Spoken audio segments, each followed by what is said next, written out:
الحمد لله نحمده ونستعينه ونستغفره ونؤمن به ونتوكل عليه ونعوذ بالله من شرور أنفسنا ومن سيئات أعمالنا من يهده الله فلا مضل له ومن يضلله فلا هادي له ونشهد أن لا إله إلا الله وحده لا شريك له ونشهد أن سيدنا ومولانا محمدا عبده ورسوله أما بعد فأعوذ بالله من الشيطان الرجيم بسم الله الرحمن الرحيم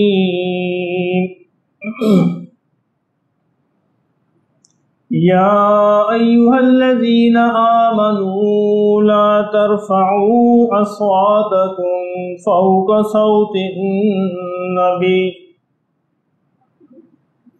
ولا تجهروا له بالقول كجهر بعضكم لبعض أن تحبط أعمالكم وأنتم لا تشعرون إن الذين يغضون أصواتهم عند رسول الله أولئك الذين امتحن الله قلوبهم للتقوى لهم مغفرة وأجر عظيم صدق الله مولانا العظيم وقال النبي صلى الله عليه وسلم لا يؤمن أحدكم حتى أكون أحب إليه من والده وولده والناس أجمعين أو كما قال عليه الصلاة والسلام قدم قدم پہ برکتیں نفس نفس پہ رحمتیں قدم قدم پہ برکتیں نفس نفس پہ رحمتیں جہاں جہاں سے وہ شفیع عاصیاں گزر گیا جہاں نظر نہیں پڑی وہاں ہے رات آج تک وہیں وہیں سحر ہوئی جہاں جہاں گزر گیا آنکھوں میں نور دل میں بصیرت ہے آپ سے آنکھوں میں نور دل میں بصیرت ہے آپ سے میں خود تو کچھ نہیں میری قیمت ہے آپ سے صلی اللہ علیہ وعلا آلہ واصحابہ وبارک وسلم۔ حضرات محترم، عید کا موقع ہے، لیکن چند دن پہلے جو واقعہ گزرا ہے مدینہ منورہ میں، اس پہ دل انتہائی دکھی ہے، دل کٹ کے رہ گیا ہے کہ یہ سیاہی اور یہ کالک بھی پاکستانیوں کے حصے میں آنی تھی۔ جہاں دنیا بھر میں ذلت و ضلالت پاکستانیوں کے حصے میں آتی ہے، ایک یہی شعبہ بچا تھا، ایک یہی بات بچی تھی، یہ بھی پاکستانیوں کے حصے میں آتی۔ اللہ ہمارے حالوں پر رحم فرما دے۔ ہم گرتے گرتے گرتے ذلت اور پستی کے کس مقام تک پہنچ گئے۔ کہاں رسول اللہ صلی اللہ علیہ وسلم اور آپ کی عظمتیں، اور کہاں دنیا کی معمولی بے حیثیت 2 ٹکے کی پارٹیاں اور سیاسی گند، ان کا تقابل ہی کوئی نہیں ہے۔ یعنی ان کے درمیان کوئی وسعت، کوئی مماثلت پیش کرنا بھی توہین ہے۔ آقا دو عالم صلی اللہ علیہ وسلم کائنات کی وہ ہستی ہیں جن کا ادب اللہ رب العزت خود سکھاتا ہے۔ آپ کے سامنے میں نے جو آیات تلاوت کی ہیں، ذرا ان کا ترجمہ سن لیجیے، آپ کو خود ہی اندازہ ہو جائے۔ یا ایھا الذین آمنوا، اے ایمان والو، کافروں کو نہیں کہا گیا، صرف وہ جو ایمان لے آئے ہیں وہ احتیاط کریں ذرا۔ لا ترفعوا اصواتکم، اپنی آوازوں کو اونچا نہ کرو، بلند نہ کرو، فوق صوت النبی، نبی صلی اللہ علیہ وسلم کی آواز سے۔ ولا تجہروا لہ بالقول کجہر بعضکم لبعض، اور ان کو اس طرح نہ بلایا کرو جس طرح تم آپس میں بلاتے ہو۔ ان کا سٹیٹس ہی الگ ہے، ان کا مرتبہ ہی الگ ہے، وہ اللہ کے پیغمبر ہیں، اللہ کے رسول ہیں، اللہ کے سفیر ہیں، ان کی یہ حیثیت ہے۔ ان تحبط اعمالکم، اگر تم نے یہ کیا تو تمہارے اعمال ضائع ہو جائیں۔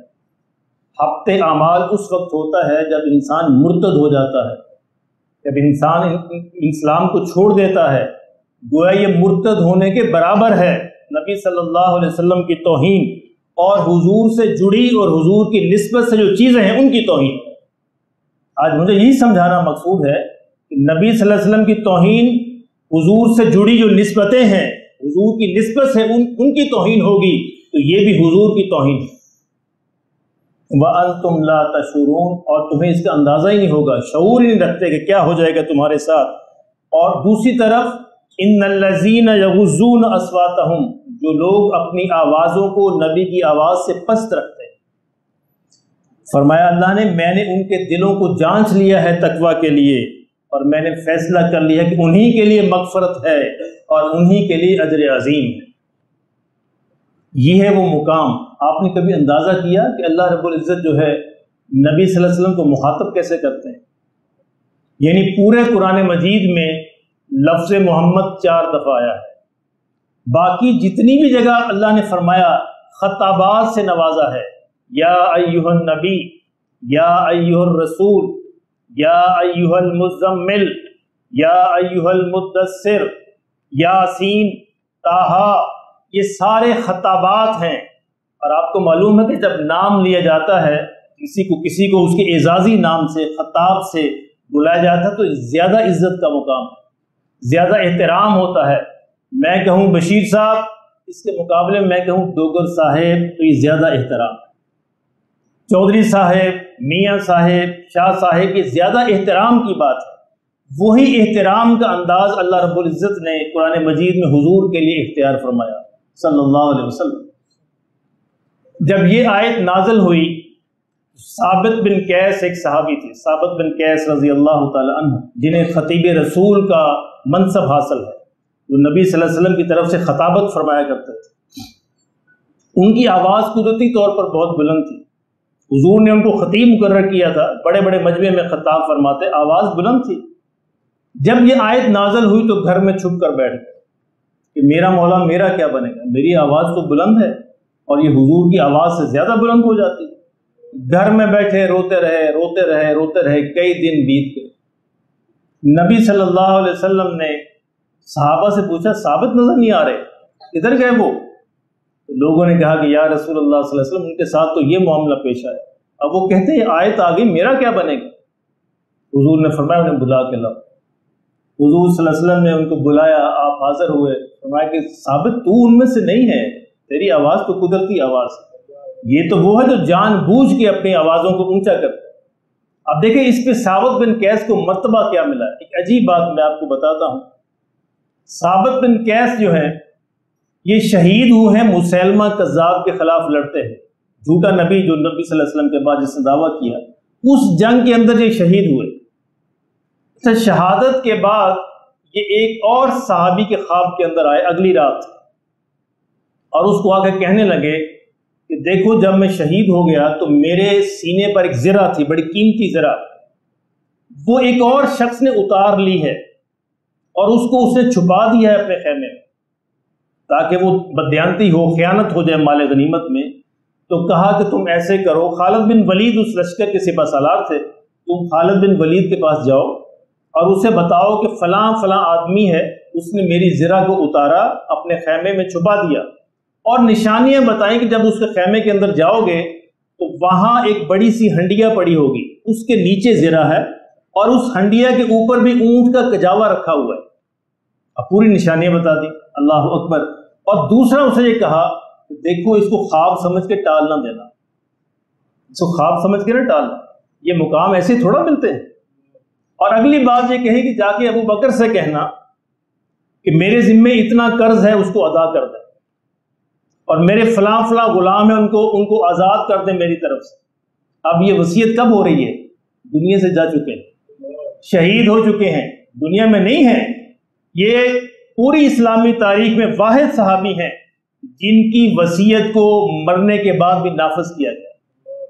یہ مقام ملتا ہے. پھر تو حضرت خالد بن ولید کو جا کے اس ساتھی نے بتایا کہ مجھے ثابت بن قیس نے یہ کہا خواب کے اندر. تو حضرت خالد بن ولید نے اسی نشانی پہ اس بندے کے پاس بھیجا، اس ٹینٹ میں گیا تو وہیں اسی مقام پر وہ زرہ مل گئی. وہ ایسے ایک ہنڈیا تھی، اس کے نیچے زرہ تھی، اس کے اوپر ان کا کجاوا رکھا ہوا تھا، چنانچہ لی. اور پھر جا کے حضرت خالد بن ولید نے حضرت ابوبکر صدیق رضی اللہ تعالیٰ عنہ سے سارا ماجرا عرض کیا اور کہا کہ ثابت نے یہ کہا.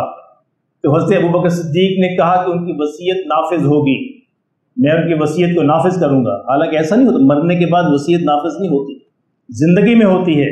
تو مسلمانوں میں یہ اعزاز صرف ان صحابی کو حاصل ہے کہ مرنے کے بعد بھی ان کی وصیت کو نافذ کیا گیا، ان کے قرضے کو حضرت ابوبکر نے ادا کیا، ان کے غلاموں کو آزاد کیا گیا. یہ مقام کس پہ ملا؟ ادب رسول پہ صلی اللہ علیہ وسلم، آقا دو عالم صلی اللہ علیہ وسلم کے ادب پہ. وہ جو ایک ہفتہ گھر بیٹھ کے روئے تھے، اللہ کو وہ رونا پسند آ گیا اور ان کو وہ اعزاز ملا جو قیامت تک اب کسی کو نہیں ملے گا. یہ ادب رسول ہے صلی اللہ علیہ وسلم جس پہ ثابت بن قیس کو یہ مقام ملا. اسلح بن شریک ایک صحابی ہیں رضی اللہ تعالیٰ عنہ، ان کے ذمے یہ ڈیوٹی تھی کہ نبی صلی اللہ علیہ وسلم جب سواری فرماتے، سفر کرتے، تو آپ کے اونٹ کے اوپر جو کجاوا ہوتا ہے، جو سیٹ ہوتی، اس کو یہ کستے تھے، اس کو رکھتے تھے، اس کو باندھتے تھے. ایک سفر کے اندر ایک رات کو حضور صلی اللہ علیہ وسلم نے سفر فرمانا تھا تہجد کے وقت. تو ثابت یہ جو اسلح بن شریک تھے، اب انہوں نے صبح صبح اٹھ کے اس کو باندھنا تھا کجاوے کو، لیکن جب صبح اٹھے تو دیکھا کہ مجھے تو نہانے کی حاجت ہے، اطلاع ہو گیا نہانے کی حاجت ہے. اب شش و پن کے اندر پڑ گئے کہ اس ناپاکی کی حالت میں نبی صلی اللہ علیہ وسلم کے کجاوے کو ہاتھ کیسے لگاؤں. چنانچہ سوچ میں پڑ گئے. ادھر دیکھا کہ پانی بڑا ٹھنڈا ہے، اگر پانی سے نہاؤں تو مر جاؤں، یا اللہ کیا کروں. اسی شش و پن کے اندر تھے کہ ایک اور صحابی اپنے ساتھی کو جگایا، اس سے بتایا کہ بھائی میرے ساتھ تو یہ مسئلہ پیش آ گیا، میں تو پانی گرم کر کے نہاتا ہوں، تم نبی صلی اللہ علیہ وسلم کے اونٹ پہ کجاوا باندھ دو تاکہ وہ دیر نہ ہو. چنانچہ دوسرے ساتھی اٹھے اور انہوں نے اٹھ کر وہ سارا کام کر دیا. اب یہ پیچھے سے نہائے، نہانے کے بعد ان کا اونٹ تیز تھا، پھر دوبارہ قافلے کے ساتھ جا ملے. جب قافلے کے ساتھ ملے تو نبی صلی اللہ علیہ وسلم نے فرمایا، ثابت اسلح کیا بات ہے، آج کجاوا صحیح نہیں باندھا، کیا بات ہے؟ تو آپ نے کہا، عرض کیا یا رسول اللہ صلی اللہ علیہ وسلم میں نے نہیں باندھا، یہ مجھے یہ ضرورت پیش آ گئی تھی اور میں نے نہانا تھا، پانی اتنا ٹھنڈا تھا کہ میں مر جاتا اگر نہاتا، تو پانی گرم کرنے میں دیر ہو. اللہ اکبر. صحابہ کی ایک ایک بات پہ پھر وہی نازل ہوا کرتی تھی. یہ وہ موقع ہے جب اللہ نے تیمم کا حکم نازل کیا کہ اب مسلمانوں کو میں نہانے کی ضرورت نہیں، ایسی حالت ہو تیمم کر لیا کرو. اب دیکھیں اندازہ فرمائیے کیا ہے، لکڑی ہے نا، کجاوا ایک لکڑی ہے، لکڑی کی نسبت حضور سے ہے صلی اللہ علیہ وسلم. اس لکڑی کو بھی ہاتھ لگانا پسند نہیں، کیونکہ میرے آقا سے نسبت ہے اس کی صلی اللہ علیہ وسلم. ناپاکی کی حالت میں میں اس لکڑی کو بھی ہاتھ نہیں لگاؤں گا جس کی نسبت آقا سے ہو گئی صلی اللہ علیہ وسلم. تو مدینہ کی نسبت کس سے ہے؟ حضور صلی اللہ علیہ وسلم. ساری کائنات ادھر سے ادھر ہو جائے، یہ نسبت تو ختم نہیں ہو سکتی. یہ میری آقا کی نسبت ہے، اور جو اس کا احترام کرے گا وہ آقا کا احترام کرے گا. اگر آپ کے گھر کوئی مہمان آ جائے اور آپ اس کی بے عزتی کریں، آپ اس کی توہین کریں، کس کی توہین ہے؟ یہ میزبان کی توہین ہے. میزبان کی توہین ہے، میزبان کے گھر میں آئے ہوئے مہمان کی کسی نے توہین کر دی تو گویا اس نے میزبان کی توہین کی ہے۔ تو یہ جنہوں نے شور شرابہ برپا کیا یہ رسول اللہ کے مہمان تھے، وہاں جتنے بھی تھے وہ جیسے بھی تھے، گندے تھے، مندے تھے، بدترین تھے، جو بھی تھے، حضور کے مہمان تھے اس وقت۔ اور جب ان کے ساتھ یہ بدتمیزی کی گئی تو گویا میزبان کے ساتھ اللہ معاف کرے یہ توہین کی گئی۔ اللہ ہمارے حالوں پہ رحم فرما دے، ہم کہاں پہنچ چکے ہیں۔ حضرت براء ابن عازب رضی اللہ تعالیٰ عنہ ایک صحابی ہیں، کسی نے ان سے مسئلہ پوچھا کہ قربانی کس جانور کی جائز نہیں، تو انہوں نے کہا کہ 4 قسم کے جانور ہیں جن کی قربانی جائز نہیں۔ ایک وہ ہے جس کی آنکھ کا مسئلہ، آنکھ کے اندر کوئی نقص ہو، نہ نظر آتا ہو، دوسرا یہ جو لنگڑا ہو، اور تیسرا یہ ہے کہ بیمار ہو بہت زیادہ، اور چوتھا یہ ہے کہ وہ بہت ہی دبلا پتلا کمزور اور مریل ہو۔ اس کے بعد حضرت براء ابن عازب کہتے ہیں کہ نبی صلی اللہ علیہ وسلم ہمارے درمیان کھڑے تھے اور آپ یوں فرما رہے تھے کہ 4 قسم کے جانوروں کی قربانی جائز نہیں۔ حضرت براء ابن عازب نے اس طرح کر کے دکھایا، فوراً یہ خیال ہوا کہ میرے ہاتھ کو حضور کے ہاتھ سے کیا نسبت، اللہ اکبر، یہ ہے ادب۔ فوراً یہ خیال ہوا کہ میرے ہاتھ کو حضور کے ہاتھ سے کیا نسبت، فوراً اپنا ہاتھ نیچے کیا، کہنے لگے ساتھیوں حضور صلی اللہ علیہ وسلم کے ہاتھ تو مجھ سے بہت بلند تھا، میری انگلیاں تو چھوٹی چھوٹی، میری انگلیاں تو چھوٹی چھوٹی ہیں، حضور کا ہاتھ تو مجھ سے بہت بڑا تھا۔ اللہ اکبر۔ حضرت عباس ہیں رضی اللہ، حضور کے چچا ہیں، ایک محترم رشتہ ہے، حضور صلی اللہ علیہ وسلم چچا ہیں۔ حضور صلی اللہ علیہ وسلم نے پوچھا ایک دفعہ، چچا آپ بڑے ہیں کہ میں بڑا، یعنی عمر پوچھنا مقصد تھا، آپ بڑے ہیں یا میں بڑا؟ تو حضرت عباس نے فرمایا کہ یا رسول اللہ صلی اللہ علیہ وسلم بڑے تو آپ ہی ہیں، عمر میری زیادہ ہے۔ یہ ہے ادب، بڑے تو آقا آپ ہی ہیں، عمر البتہ میری زیادہ ہے۔ سیدنا عثمان رضی اللہ تعالیٰ عنہ، اللہ اکبر، صلح حدیبیہ کے موقع پر جب یہ تشریف لے گئے اور نبی صلی اللہ علیہ وسلم نے اپنا قاصد بنا کے ان کو بھیجا مکہ مکرمہ مذاکرات کے لیے کہ ان کو جا کے سمجھاؤ کہ ہم صرف عمرہ کرنے آئے ہیں، ہمارا جنگ کرنا مقصد نہیں ہے، ہمیں تم مکہ میں جانے کی اجازت دو، عمرہ کریں گے ہم واپس چلے جائیں۔ حضرت عثمان رضی اللہ تعالیٰ عنہ تشریف لے کے مکہ مکرمہ جب گئے تو وہاں پہ مکہ کے لوگوں نے کہا، قریش نے کہا کہ دیکھو عثمان تم تو آ گئے ہو، ایسا کرو تم طواف کر لو، تمہیں ہم اجازت دیتے ہیں، تم طواف کر لو، اور باقی مسلمانوں کو ہم اجازت نہیں دیتے۔ حضرت عثمان نے کہا کہ میں حضور کے بغیر طواف کر لوں، میں طواف کروں اکیلا حضور کے بغیر، یہ کس طرح ہو سکتا ہے؟ تو آپ نے طواف کرنے سے انکار کر دیا۔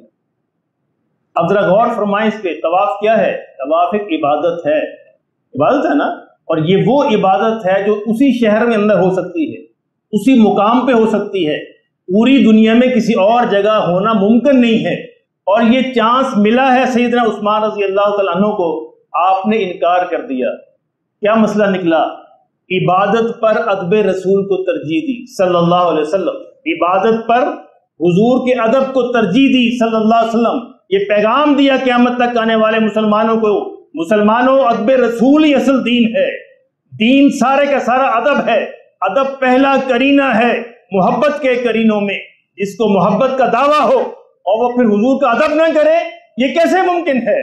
کیونکہ محبت کے کرینوں میں پہلا کرینہ، پہلی سیڑھی ہی ادب ہوتا ہے۔ حضرت عثمان کہتے ہیں کہ جب سے میں نے حضور صلی اللہ علیہ وسلم کے ہاتھ سے اپنا ہاتھ ملایا ہے، دانا ہاتھ حضور کے ہاتھ سے مس ہوا ہے، اس وقت سے لے کر آج تک میں نے کبھی اپنی شرمگاہ کو نہیں چھوا اس ہاتھ سے۔ کیوں؟ یہ ہاتھ حضور کے ہاتھ سے مس ہو گیا تھا۔ میرے محترم دوستو، یہ ہے ادب پیغمبر صلی اللہ علیہ وسلم۔ ہمارے پاس یہی تو ایک سرمایہ تھا، اب یہ لوگ ہم سے یہ بھی چھیننا چاہتے ہیں۔ یہی ایک سرمایہ رہ گیا ہے مسلمانوں، اور کیا ہے ہمارے پاس؟ پورے عالم میں ایک ہی سرمایہ ہے، ادب رسول، محبت رسول صلی اللہ علیہ وسلم۔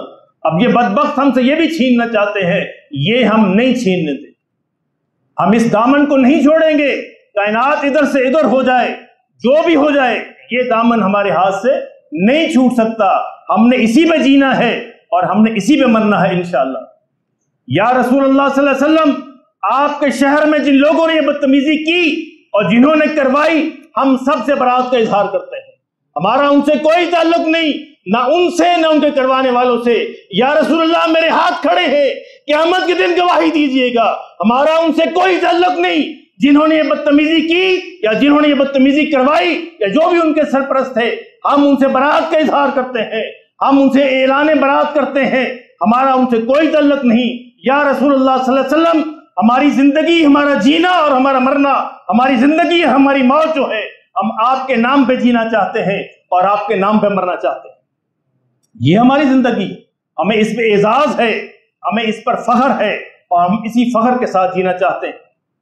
امام مالک رحمت اللہ علیہ، اللہ کی قبر پر کروڑوں رحمتیں نازل فرمائے، آج بھی ان کی قبر جنت البقیع کے اندر موجود ہے۔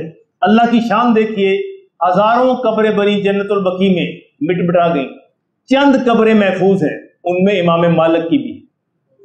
اللہ پھر یہ اعزاز نصیب فرماتے ہیں، امام مالک کی قبر بھی محفوظ ہے آج تک۔ کبھی کسی نے جانا ہو تو مجھ سے آپ نقشہ لے جا سکتے ہیں، میں آپ کو بتاؤں گا یہ قبر کہاں پہ ہے۔ اللہ اکبر۔ امام مالک رحمت اللہ علیہ حدیث پڑھا رہے تھے اور چہرے کا رنگ بدل رہا تھا۔ ان کے شاگرد تھے عبداللہ ابن مبارک، جب حدیث پڑھا لی، بات مکمل کر لی، کہا کہ عبداللہ میری کمر سے کپڑا اٹھا کے دے۔ کمر سے کپڑا اٹھایا، بچھو بیٹھا ہوا تھا جس نے 16 جگہ پہ ڈنگ مارا، 16 جگہ۔ عبداللہ ابن مبارک حیران ہوئے، استاد جی آپ نے پہلے کیوں نہیں بتایا؟ کہا کہ رسول اللہ کی بات کر رہا تھا، میں ہل جاتا؟ رسول کی بات کرتے ہوئے میں ایک بچھو کو ترجیح دے دیتا، اپنی تکلیف کو ترجیح دیتا؟ یہ کیسے ہو سکتا ہے کہ مالک یہ بات کرتے ہوئے ہل جاتا؟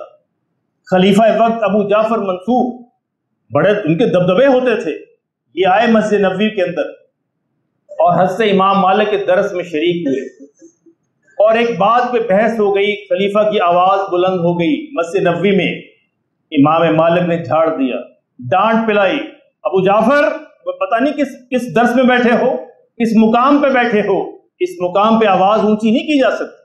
اور خلیفہ وقت نے معذرت کی کہ میں معذرت چاہتا، مجھے بالکل اندازہ نہیں ہوا، غلطی سے یہ ہو گیا۔